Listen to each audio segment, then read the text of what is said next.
கிறிஸ்துவுக்குள் பிரியமானவர்களே, கர்த்தரும் இரட்சகருமாய் இயேசு கிறிஸ்துவின் ஈடினீட் நாமத்தினாலே உங்கள் யாவருக்கும் என் அன்பின் வாழ்த்து தெரிவித்துள்ளேன். தேவன் அருளி அப்பம் பிரேயர் மினிஸ்ட்ரி சேனல் மூலியமாக உங்களோடு சந்திப்பதில் மிகுந்த மகிழ்ச்சியடைகிறேன். தினம்தோறும் அதிகால வேளையிலே பரிசுத்த வேதாந்தத்தில் நாம் ஒரு பகுதியை தியானித்து நம்முடைய குடும்ப பாதுகாப்பிற்காக நாம் ஜெபித்து வருகிறோம்.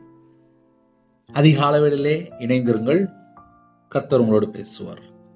1 நாளாகமம் 10ஆம் அதிகாரம் 13, 14 ஆகிய வசனங்கள். அப்படியே சவுல் கர்த்தருடைய வார்த்தையை கை கொள்ளாமல் கர்த்தருக்கு செய்த தன் துரோகத்து நிமித்தமும் அவன் கர்த்தரை தேடாமல் அஞ்சனம் பார்க்கிறவர்களை கேட்கும்படிக்கு தேடின நிமித்தமாகவும் செத்து போனான். அதற்காக அவர் அவனை கொன்று ராஜ்யபாரத்தை ஈசாயின் குமாரனாகிய தாவீது வசமாக திருப்பினார். ஹல்லேலூயா. கிறிஸ்துவுக்குள் பிரியமானவர்களே, இன்னைக்கு அதிகால வேளையில செய்தி என்ன அப்படின்னா, கர்த்தரை தேடாமல் ஒரு குடும்பம் கர்த்தரை தேடினால் ஒரு குறைவும் இருக்காது.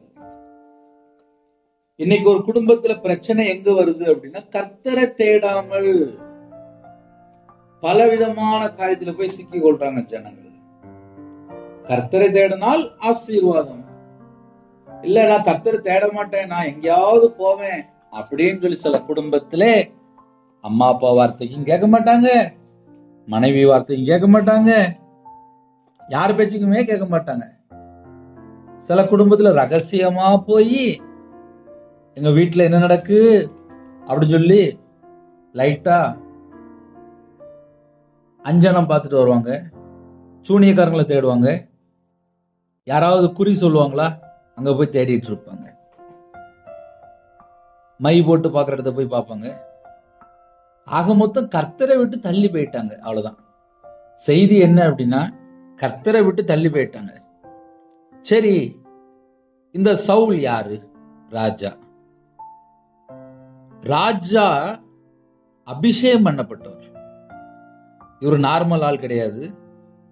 இப்ப நம்ம ஒரு சர்ச்சுக்கு போறோம், விசுவாசியா இருக்கும், அபிஷேகத்தை பெற்றுக்கொள்றோம்.